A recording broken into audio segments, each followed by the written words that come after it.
41 নম্বর file.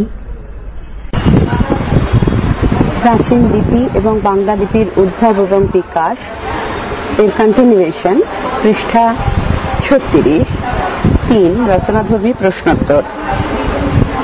প্রশ্ন 1, লিপির ক্রমবিকাশের ক্ষেত্রে বিভিন্ন স্তরগুলি সংক্ষেপে পরিচয় দাও। উত্তর, প্রাচীনকাল থেকে আধুনিক কাল পর্যন্ত লিপির যে ক্রমবিকাশ ঘটেছে তাতে স্পষ্ট কয়েকটি স্তর লক্ষ্য করা যায়। সেগুলি হল চিত্রলিপি এবং গ্রন্থলিপি। আনুমানিক 20,000 থেকে 10,000 খ্রিস্টপূর্বাব্দের মধ্যে আপন মনের ভাবকে স্থায়িত্ব দান করার উদ্দেশ্যে মানুষ তার চিত্রাঙ্কন প্রবৃত্তিকে কাজে লাগায়। দেওয়ালে, পর্বত গাত্রে, গাছের গুড়িতে দাগ কেটে মানুষ তার শিকারের ঘটনা, বিভিন্ন প্রাণী বা বস্তুর রূপ এঁকে রাখত। চিত্রলিপির অনুরূপ পদ্ধতি গ্রন্থিলিপি। এই পদ্ধতিতে দড়িতে গিট বেঁধে ঘটনা মনে রাখা হতো। এই পদ্ধতির নাম কুইফু, কয়হস্যৌ হস্যই পয়হস্যৌ। এই পদ্ধতির প্রচলন ছিল দক্ষিণ আমেরিকার পেরু অঞ্চলের ইস্কামদের মধ্যে। ভাবলিপি। লিপির ক্রমবিকাশের দ্বিতীয় পর্যায়ে এলো ভাবলিপি। চিত্রলিপির শেষ পর্বে কোনো জিনিসের পুরো ছবি না এঁকে কয়েকটি রেখাচিত্র দ্বারা জিনিসটিকে বোঝানো হতো। ভাবলিপির পর্বে এই রেখাচিত্র দ্বারা ক্রমশ জিনিসকে না বুঝিয়ে তার ভাবকে বোঝানো হতো। ডেভিড ডিরিঙ্গার উদাহরণ থেকে বিষয়টি বোঝানো যেতে পারে, যেমন চিত্রলিপির যুগে গোল বৃত্ত দিয়ে সূর্যকে বোঝানো হতো, কিন্তু ভাবলিপির যুগে ক্রমশ এই গোল বৃত্ত দিয়ে সূর্যকে না বুঝিয়ে তার উত্তাপকে বোঝানো হতো। ক্যালিফোর্নিয়াতে এই ভাবলিপি ব্যবহার দেখা যায়। চিত্র প্রতীক লিপি। চিত্র প্রতীক লিপির স্তরে চিত্রগুলি আর বস্তু বা ভাবের প্রতীক না হয়ে সেই উপস্থাপ্য বস্তু বা ভাবের নামবাচক শব্দ বা ধ্বনি সমষ্টির প্রতীক হয়ে উঠল। যেমন একটি বাজপাখির ছবি NSW প্রতীক ছিল, অর্থাৎ NSW বললে শুধুমাত্র বাজপাখিকেই বোঝানো হতো। মিশরের চিত্র প্রতীক লিপি এই শ্রেণীর লিপির নিদর্শন। ধ্বনিলিপি। চিত্র প্রতীক লিপিগুলি যখন ধ্বনির প্রতীক হয়ে উঠল তখন সেই লিপি হয়ে উঠল ধ্বনিলিপি। ধ্বনিলিপির প্রথম স্তরে লিপিতে ব্যবহৃত প্রতীকগুলি গোটা শব্দকেই বোঝাতো। এই স্তরের নাম শব্দলিপি। ক্রমশ সরলীকরণের ফলে রেখাচিত্রগুলি ছোট হয়ে এলো এবং এক একটি রেখাচিত্র গোটা শব্দের প্রতীক না হয়ে শুধু শব্দের আদি অক্ষরের প্রতীক হয়ে উঠল। এই প্রক্রিয়ার ফলে যে লিপি পদ্ধতি জন্ম হলো তাকে বলা হলো অক্ষর লিপি বা দলিল লিপি। ধ্বনিলিপির শেষ ধাপে প্রত্যেকটি রেখাচিত্র এক একটি ধ্বনির প্রতীক হয়ে উঠল। এই শেষ ধাপের নাম হলো বর্ণলিপি। এই ধরনের লিপির নিদর্শন রোমীয় লিপি। এইভাবে ধাপে ধাপে আধুনিক লিপির জন্ম হয়। প্রশ্ন 2, কয়েকটি প্রাচীন লিপির সংক্ষিপ্ত পরিচয় দাও। উত্তর, প্রাচীন এবং বর্তমান কালে পৃথিবীতে যত রকমের লিপি প্রচলিত ছিল এবং আছে তাদের কয়েকটি মূল শ্রেণীতে ভাগ করা হয়েছে। সুমেরীয় বানমুখ লিপি। বর্তমান মেসোপটেমিয়ার যে সুমের জাতির বাস ছিল তারা অন্তত 6,000 বছর আগে যে চিত্রলিপি উদ্ভাবন করেন সেটি সম্ভবত পৃথিবীর প্রাচীনতম লিপি। এরা কাটা মাটির টালির ওপরে কিলক বা বাটালি বসিয়ে লিখত বলে একে কিলক আকার বা বানমুখ লিপি বলে অভিহিত করা হতো। তবে এই লিপি প্রথমে চিত্রলিপি হলেও পরে ভাবলিপি বা ধ্বনিলিপিতে পরিণত হয়। সুমেরীয়, আমেরীয়, ব্যাবিলনীয়রা এই লিপি ব্যবহার করত। এই লিপি বর্তমানে লুপ্ত। পৃষ্ঠা 37। চীনীয় লিপি। মূলত চিত্রলিপি থেকেই চীনীয় লিপির জন্ম। এই লিপি ভাবলিপিতে উত্তীর্ণ হলেও এখনো বর্ণলিপির স্তরে পৌঁছয়নি। তবে খ্রিস্টপূর্ব 2য় সহস্রাব্দেও এই লিপি ছিল বলে অনুমান করা হয়, তবে এর সঠিক সূচনাকাল জানা যায় না। এই লিপি চীনা ভাষা ছাড়াও পরিবর্তিত আকারে জাপানি ভাষাতেও ব্যবহৃত হয়। মিশরীয় লিপি। খ্রিস্টপূর্ব 3000 অব্দের কাছাকাছি সময় মিশরীয় লিপির উদ্ভব ঘটে বলে মনে করা হয়। মিশরীয় লিপিতে চিত্রভাব এবং ধ্বনির সমন্বয় লক্ষ্য করা যায়। মিশরীয় লিপির 3টি ধারা ছিল: 1 হায়ারোগ্লিফ, 2 হিরোটিক, 3 ডেমোটিক। প্রস্তরে খোদিত পুরোহিতদের মধ্যে প্রচলিত এই চিত্র প্রতীক লিপি ছিল হায়ারোগ্লিফ। এই জটিল লিপি পদ্ধতির সরলীকৃত টানা লেখার নাম হয় হিরোটিক এবং তা থেকে আরো সংক্ষিপ্ত লিপি পদ্ধতির নাম ডেমোটিক। ফিনিশীয় লিপি মিশরীয় লিপি থেকেই উদ্ভূত, তবে ফিনিশীয়গণ এই লিপির কিছু সংশোধন করে মোট 22টি অক্ষরে আনে। খ্রিস্টপূর্ব 9ম শতাব্দীর মোয়াবাইট লিপিতে এই লিপির নিদর্শন রয়েছে। ফিনিশীয় ধারা থেকেই আনুমানিক খ্রিস্টপূর্ব 9ম শতাব্দীতে গ্রিকরা তাদের বর্ণলিপি গ্রহণ করে গ্রিক বর্ণমালা গড়ে তোলে। এ থেকেই ক্রম বিবর্তনের ফলে লাতিন ভাষায় ব্যবহৃত রোমীয় লিপির বিকাশ হয়। আরামীয় লিপি মিশরীয় লিপির আরেকটি ধারা। আরামীয় লিপি, এই লিপি ডান দিক থেকে বাম দিকে লিখিত হয়। হিব্রু, পারস্যের পল্লবী, আরবি, বিশেষত ভারতের দুটি মূল লিপিমালা ব্রাহ্মী এবং খরষ্টির জন্ম হয় আরামীয় লিপি থেকে, আরামীয় ধারা থেকে। ভারতীয় লিপি, প্রাচীন ভারতের আদি লিপিমালা দুটি, ব্রাহ্মী এবং খরষ্টি। এদের থেকে পরবর্তীকালে সমস্ত ভারতীয় লিপির জন্ম।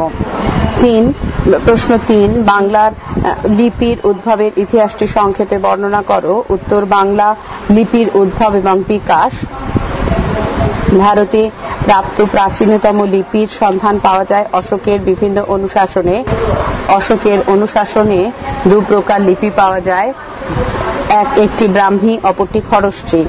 আরামীয় লিপি থেকে ভারতের আদি লিপি ব্রাহ্মী খরষ্টির জন্ম বলে লিপি বিশেষজ্ঞরা মনে করেন। খরষ্টি লেখা হতো ডান থেকে বাম দিকে এবং এই লিপি ব্যবহৃত হতো সেমেটিক ভাষা লেখার জন্য। ব্রাহ্মী লেখা হতো বাম থেকে ডান দিকে, তবে ডান থেকে বাম দিকে লেখার নিদর্শনও রয়েছে। ব্রাহ্মী ব্যবহৃত হতো অসেমেটিক ভাষা লেখার জন্য। এ থেকে আধুনিক নাগরী, বাংলা প্রভৃতি ভারতীয় লিপির জন্ম হয়। ব্রাহ্মী লিপি প্রসারের ফলে এর নানা আঞ্চলিক রূপ গড়ে উঠেছিল। খ্রিস্টীয় 1ম-2য় শতাব্দীতে ব্রাহ্মী লিপির 3টি আঞ্চলিক রূপ হলো: 1 উত্তর ভারতীয়, 2 দক্ষিণ ভারতীয় এবং 3 বহির্ভারতীয়। ব্রাহ্মী লিপির উত্তর ভারতীয় রূপটি পরিপূর্ণতা লাভ করে খ্রিস্টীয় 4র্থ-5ম শতাব্দীতে, অর্থাৎ গুপ্ত যুগে। সেই সময় উত্তর ভারতীয় লিপিকে গুপ্ত লিপিও বলা হয়। গুপ্ত লিপির 2টি ধারা, পূর্বী এবং পশ্চিমা। এই পূর্বী ধারার আবার 2টি উপধারা, পূর্বী এবং পশ্চিমা। গুপ্ত লিপির পূর্বী ধারার পশ্চিমা উপধারা থেকে খ্রিস্টীয় 6ষ্ঠ শতাব্দীতে সিদ্ধ মাতৃকা লিপির জন্ম হয়। খ্রিস্টীয় 7ম শতাব্দীতে সিদ্ধ মাতৃকা লিপির যে জটিল রূপ গড়ে ওঠে তাকে বলা হয় কুটিল লিপি। ডক্টর সুকুমার সেন মনে করেন এই কুটিল লিপি থেকেই বাংলা লিপির উদ্ভব। বাংলা লিপির উৎস সম্বন্ধে 2টি মত প্রচলিত। সেই সময় নাগরী লিপির 2টি প্রকারভেদ ছিল, পূর্ব ভারতীয় এবং পশ্চিম ভারতীয়। বুলারের মতে খ্রিস্টীয় 11 শতাব্দীর এই পৃষ্ঠা 38 পূর্ব ভারতীয় রূপটি থেকেই প্রত্ন বাংলা লিপি গড়ে ওঠে। অন্যদিকে S.N. চক্রবর্তীর মতে উত্তর ভারতীয় লিপির পূর্বী শাখাটি থেকে স্বতন্ত্র ধারায় খ্রিস্টীয় 10ম শতাব্দীতে প্রত্ন বাংলা লিপির উদ্ভব হয়। যাই হোক, বাংলা লিপির উৎস সম্বন্ধে একথা মনে করা যেতে পারা যায় যে সিদ্ধ মাতৃকা লিপির জটিল রূপ কুটিল লিপি থেকেই 2টি পৃথক ধারায় নগরী এবং বাংলা লিপির বিকাশ হয়েছিল। প্রত্ন বাংলা লিপির নিদর্শন পাওয়া যায় খ্রিস্টীয় 9ম শতাব্দীতে নারায়ণ পালের তাম্রশাসন এবং মহিপালের মানগড় দান লিপিতে। লক্ষণ সেনের তর্পণ দিঘি লিপিতে 11-দ্বাদশ শতাব্দীর বাংলা লিপির বিবর্তনের চিহ্ন রয়েছে। তবে চর্যা লিপিকে প্রাচীন বাংলা লিপির নিদর্শন হিসেবে গ্রহণ করা হলে শ্রীকৃষ্ণ কীর্তনের লিপিকে মধ্যযুগের বাংলা লিপির নিদর্শন হিসেবে গ্রহণ করা যায়। লিপি বিশেষজ্ঞরা মনে করেন শ্রীকৃষ্ণ কীর্তনের পাণ্ডুলিপিতে বাংলা লিপি প্রায় পূর্ণ বিকশিত রূপটি ধরা রয়েছে। প্রাচীন লিপি এবং বাংলা লিপির উদ্ভব ও বিকাশ এখানে শেষ হলো। পৃষ্ঠা 39, বাংলা ভাষা বৈচিত্র্য। প্রশ্ন 1, সঠিক উত্তরটি বেছে নাও। প্রতি প্রশ্নের মান 1। প্রশ্ন 1, যে জনসমষ্টি একই ধরনের ধ্বনি সমষ্টির বিধিবদ্ধ রূপের দ্বারা নিজেদের মনের ভাব বিনিময় করে ভাষা বিজ্ঞানীরা তাকে বলেন? উত্তর, ভাষা সম্প্রচার। প্রশ্ন 2, a group of people who use the same system of speech singles is a speech community ভাষ্যকার হলেন? উত্তর, ব্লুমফিল্ড। বয়লয় হস্য ম ফয় হস্যই লয় ডয়, ব্লুমফিল্ড। প্রশ্ন 3, একটি ভাষার প্রকৃত পরিচয় মূর্ত করে তোলে? উত্তর, উপভাষা। প্রশ্ন 4, একটি চলিষ্ণু ভাষার প্রধান অবলম্বন? তার উত্তর, ভাষা বৈচিত্র্য। প্রশ্ন 5, উপভাষা প্রচলিত? উত্তর, বিশেষ অঞ্চলে। প্রশ্ন 6, কোন ভাষার উপভাষাগত ভিন্নতা হতে পারে?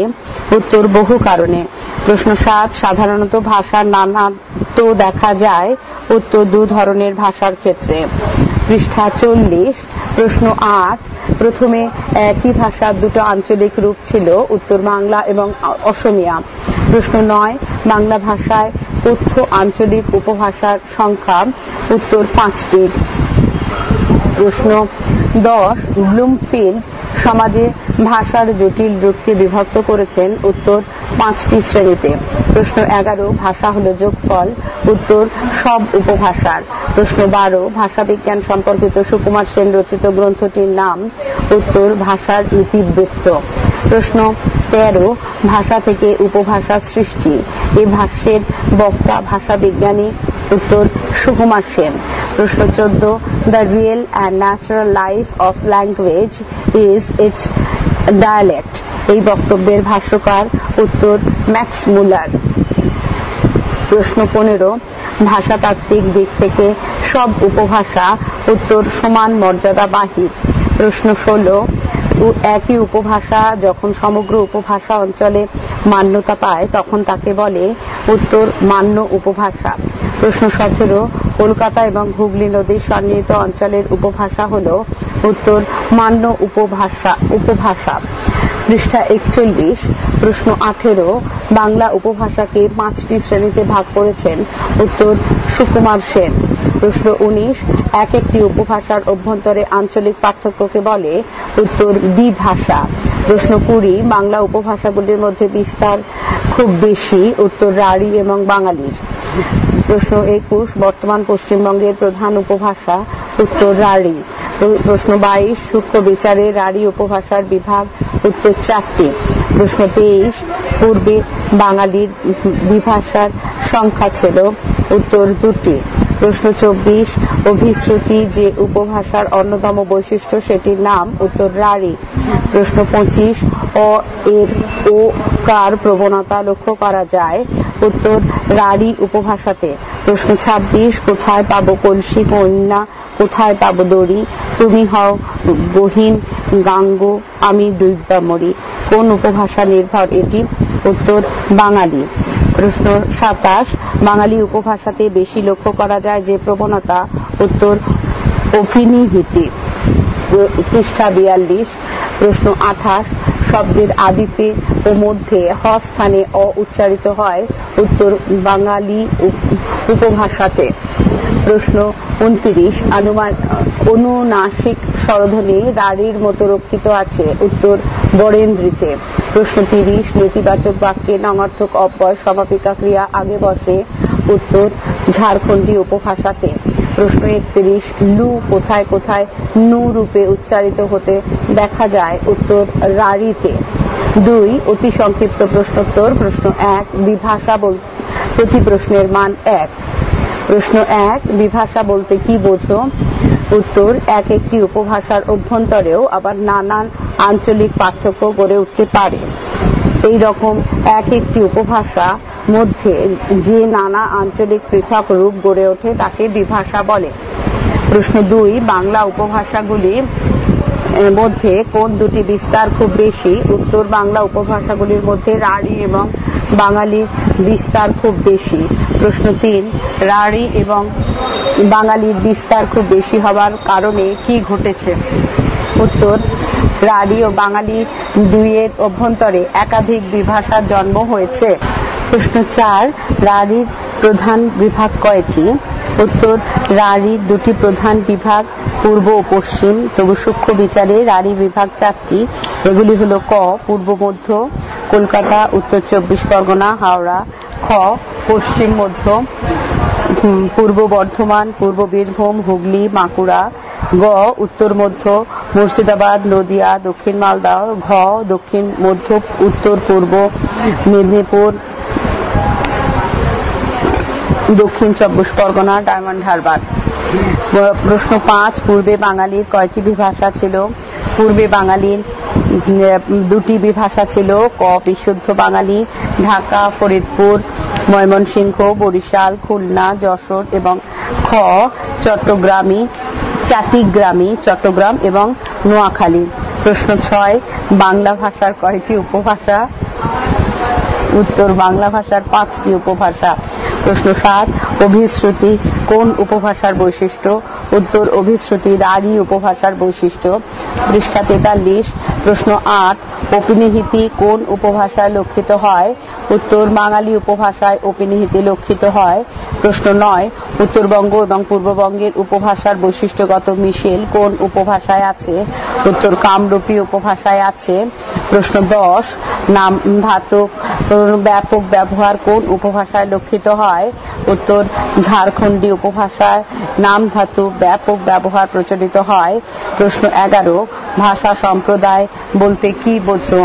উত্তর, যে সমষ্টি একই ধরনের ধ্বনি সমষ্টির বিধিবদ্ধ রূপের দ্বারা নিজেদের মধ্যে ভাব বিনিময় করে ভাষা বিজ্ঞানীরা তাকে একটি ভাষা সম্প্রদায় বলেন। প্রশ্ন 12, ভাষা উপভাষার মধ্যে সম্পর্ক কেমন? উত্তর, ভাষা উপভাষার মধ্যে পার্থক্য চূড়ান্ত নয়, আপেক্ষিক, শ্রেণীগত নয়, মাত্রাগত। প্রশ্ন 13, মান্য উপভাষা কি? উত্তর, কোনো বিশেষ কারণে যখন বিশেষ প্রদেশে উপভাষা প্রশাসনিক এবং সাংস্কৃতিক মর্যাদা পায় তখন তাকে মান্য উপভাষা বলে। যেমন কলকাতার উপভাষা ইংরেজ শাসনকালে মান্যতার মর্যাদা পেয়েছে। প্রশ্ন 14, the real and natural life of language is its dialect. এ কথার প্রবক্তা কে? উত্তর, কথাটির প্রবক্তা হলেন ম্যাক্স মুলার। 3, রচনাধর্মী প্রশ্নোত্তর, প্রতি প্রশ্নের মান 5। প্রশ্ন 1, ভাষা বৈচিত্র্য বলতে কি বোঝো? উত্তর, প্রত্যেকটি ভাষার ধ্বনি, শব্দ এবং পদবিন্যাস রীতির স্বতন্ত্র বৈশিষ্ট্য রয়েছে। বাংলা, সংস্কৃত, ইংরেজি সব ভাষারই ধ্বনি, পদগুচ্ছের সংগঠন রীতি এক নয়। তেমনি সমস্ত জনগোষ্ঠী একই ভাষা ব্যবহার করে না। যে জনসমষ্টি একই ধরনের ধ্বনি সমষ্টির বিধিবদ্ধ রূপের ধারায় নিজেদের মধ্যে ভাব বিনিময় করে ভাষা বিজ্ঞানীরা তাকে একটি ভাষা সম্প্রদায় বলেন। লেনার্ড ব্লুমফিল্ড তার ল্যাঙ্গুয়েজ গ্রন্থে ভাষা সম্প্রদায় বোঝাতে এই কথা জানান, a group of people who use the same system of speech signals is a speech community. আবার এমনও অনেক সময় দেখা যায় যে একই ভাষা সম্প্রদায় যখন বৃহত্তর ভৌগোলিক পরিসর জুড়ে বসবাস করে তখন সেই ভাষা সম্প্রদায়ের মধ্যেই ভাষা ব্যবহারে কম বেশি ভিন্নতা বা বৈচিত্র্য দেখা যায়। সেই ভাষা ব্যবহারের ভিন্নতা বা বৈচিত্র্যকে তখন উপভাষা বলে। প্রকৃত প্রস্তাবে এই ভাষা বৈচিত্র্য বা উপভাষাই একটি ভাষার প্রকৃত পরিচয় মূর্ত করে তোলে। একটি চলিষ্ণু বা প্রাণবন্ত ভাষার প্রধান অবলম্বন তার ভাষা বৈচিত্র্য বা উপভাষাগুলি। বাংলা ভাষার 5টি উপভাষা রাঢ়ী, বাঙালি, বরেন্দ্রী, ঝাড়খণ্ডী, কামরূপী বা রাজবংশী নিয়ে বাংলা ভাষা বৈচিত্র্য গড়ে উঠেছে। প্রশ্ন 2, উপভাষা কাকে বলে? ভাষা উপভাষার পারস্পরিক সম্পর্ক কি? উত্তর, উপভাষা হলো একটি ভাষার অন্তর্গত এমন বিশেষ বিশেষ রূপ যা একটি বিশেষ অঞ্চলে প্রচলিত, যার সঙ্গে আদর্শ ভাষা বা সাহিত্যিক ভাষার ধ্বনিগত, রূপগত এবং বাগধারাগত পার্থক্য আছে। এই পার্থক্য এমন সুস্পষ্ট যে ওইসব বিষয়ে বিশেষ বিশেষ আঞ্চলিক রূপগুলিকে স্বতন্ত্র বলে ধরা যাবে, অথচ পার্থক্যটা যেন এত বেশি না হয় যাতে আঞ্চলিক রূপগুলি একটি সম্পূর্ণ পৃথক ভাষা হয়ে ওঠে।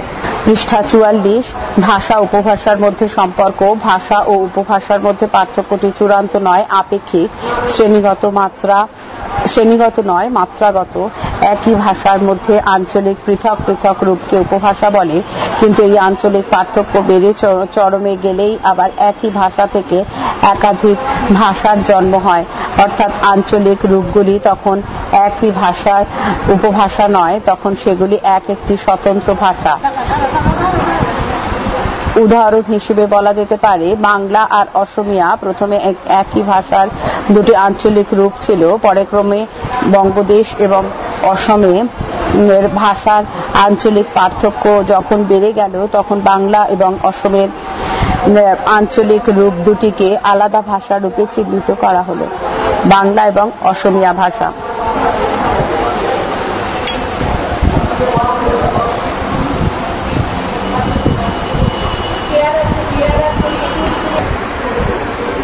প্রশ্ন 3, ভাষা বৈচিত্র্যের কারণগুলি সংক্ষিপ্ত পরিচয় দাও। উত্তর, ভাষা বৈচিত্র্যের কারণ কোনো ভাষার উপভাষাগত ভিন্নতা বহু কারণে হতে পারে, সময়গত, স্থানত, সামাজিক, রাজনৈতিক, এমনকি সাহিত্যিক প্রয়োজনে একটি ভাষার বিবর্তন এবং বৈচিত্র্য ঘটতে পারে। সাধারণত ভাষার নানাত্ব দু ধরনের ভাষার ক্ষেত্রে হয়, একটি কথ্য বা মৌখিক, অপরটি সাহিত্যিক বা লেখ্য। বাংলা ভাষার ক্ষেত্রে এই ভাষা বৈচিত্র্য এই রকম। প্রথমে হচ্ছে বাংলা, তার থেকে দুটো ভাগ হয়, কথ্য ভাষা, কথ্য উপভাষা এবং লেখ্য উপভাষা। কথ্য উপভাষাকে আবার দুভাগে ভাগ করা হয়েছে, একটা আঞ্চলিক, একটা সামাজিক। আঞ্চলিক ভাষাকে আবার 5টা ভাগে ভাগ করা হয়েছে, রাঢ়ী, বাঙালি, বঙ্গালী, বরেন্দ্রী, ঝাড়খণ্ডী এবং কামরূপী।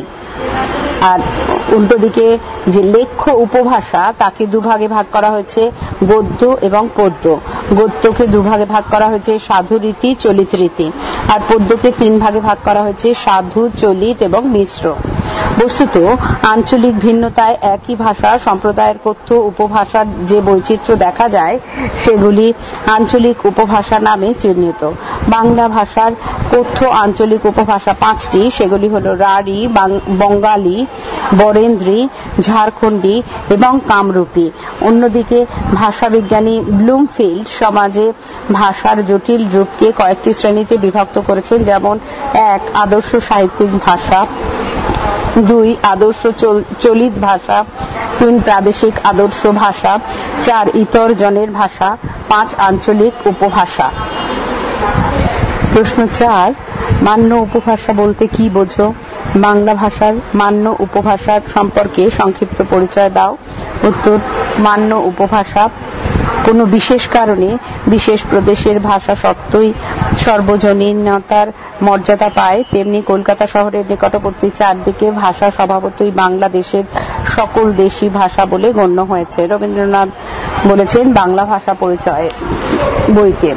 পৃষ্ঠা 45, ভাষাতাত্ত্বিক দিক থেকে সব উপভাষা সমান মর্যাদাবাহী, কিন্তু কোনো অঞ্চল যদি সামাজিক, সাংস্কৃতিক, ব্যবসায়িক, রাজনৈতিক কারণে গুরুত্বপূর্ণ হয়ে ওঠে, তবে সেই অঞ্চলের গুরুত্ব বৃদ্ধির সঙ্গে সঙ্গে তার উপভাষা অন্য উপভাষার চেয়ে বেশি প্রাধান্য পায়। যেমন ব্রিটিশ ভারতের রাজধানী কলকাতা হবার কারণে কলকাতা ও তার পার্শ্ববর্তী অঞ্চলের উপভাষা বিশেষ মর্যাদা পেয়েছে। এই উপভাষা যখন সমগ্র উপভাষা অঞ্চলে মান্যতা পায়, তখন তাকে মান্য উপভাষা বলে। পশ্চিমবঙ্গে কলকাতা এবং হুগলি নদীর সন্নিহিত অঞ্চলের উপভাষা হলো মান্য উপভাষা। ডক্টর সুকুমার সেন বাংলা উপভাষাকে 5টি প্রধান ভাগে ভাগ করেছেন। সেই উপভাষাগুলির নাম এবং অবস্থান এভাবে দেখানো হলো। উপভাষা রাঢ়ী, তার অবস্থান হচ্ছে মধ্য পশ্চিমবঙ্গ, পশ্চিম রাঢ়ী, বীরভূম, বর্ধমান, পূর্ব বাঁকুড়া, পূর্ব রাঢ়ী, কলকাতা, দক্ষিণ 24 পরগনা, নদিয়া, হাওড়া, হুগলি, উত্তর পূর্ব মেদিনীপুর, মুর্শিদাবাদ। উপভাষা বঙ্গালী, অবস্থান পূর্ববঙ্গ এবং দক্ষিণ পূর্ববঙ্গ, যেমন ঢাকা, ময়মনসিংহ, ফরিদপুর, বরিশাল, খুলনা, যশোর, নোয়াখালী, চট্টগ্রাম। উপভাষা বরেন্দ্রী, তার অবস্থান উত্তরবঙ্গ, মালদহ, দক্ষিণ দিনাজপুর, রাজশাহী, পাবনা।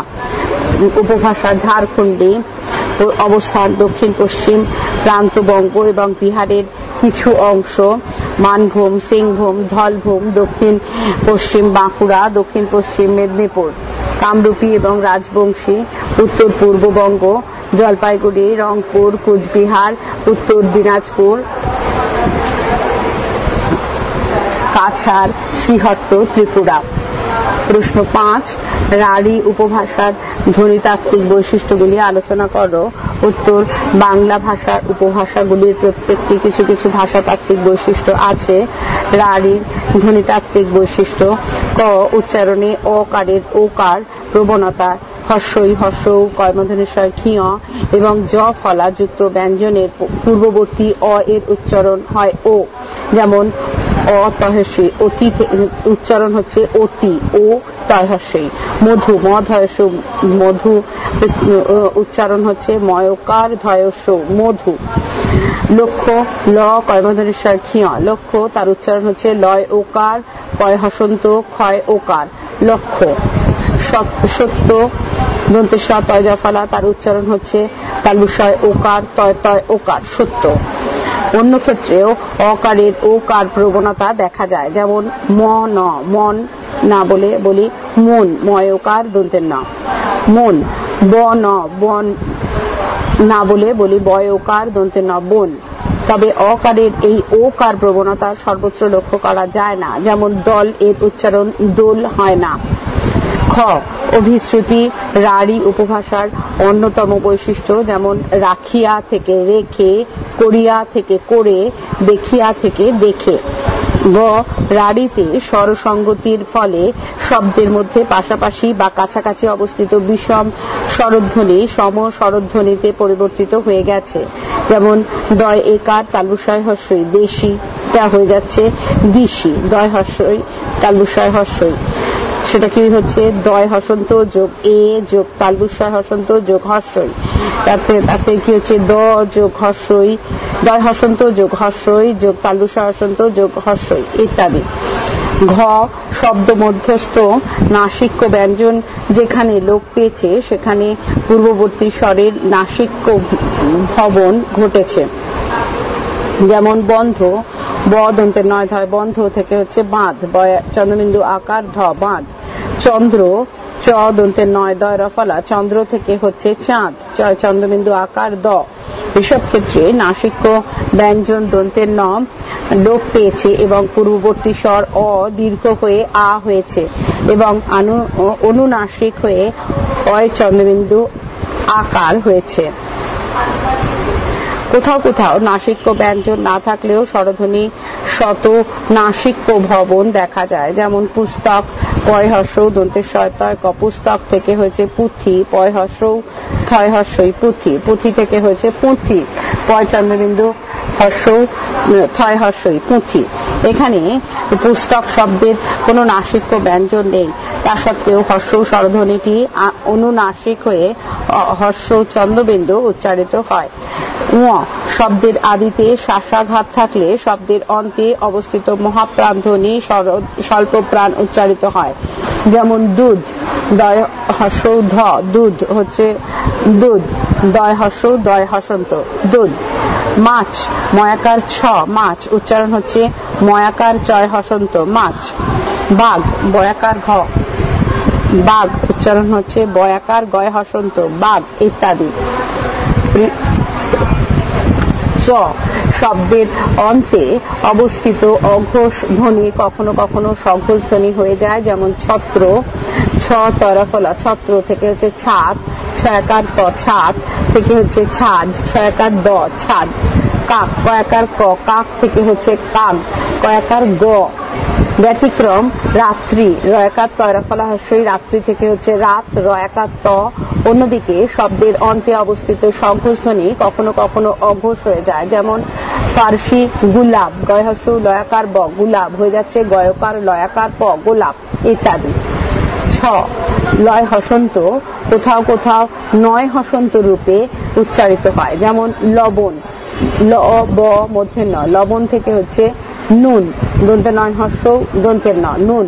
লুচি, লয় হর্ষ চয় হর্ষই, লুচি থেকে হচ্ছে নুচি, দন্তের নয় হর্ষ চয় হর্ষই, নুচি। লোহা, লয় ওকার হয় আকার, লোহা, তার উচ্চারণ হচ্ছে নোয়া, দন্তের নয় ওকার উন্তুস্ত হয় আকার, নোয়া।